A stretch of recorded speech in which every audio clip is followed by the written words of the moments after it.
How to edit a package. In general, you may edit a package like you edit a report. Please search videos on edit acceptors, edit yield data, edit composition or use data. If you create a package by create a copy or via extract a package, see videos on this, you will come directly to the package graph and you will get a message to check data on top.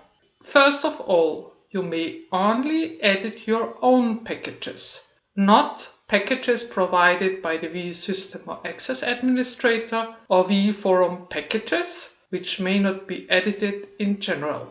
How to edit package data via the graph. To edit the package information, you have to click the pencil in the pop-up menu of the first fraction node of the package. It is the fraction for which the package is done for. Do your changes and use the submit button to save. To check and edit the package content data, like for fractions and for treatment steps, please go on like for editing a report via the graph. See working with the graph or shorter edit data via the graph.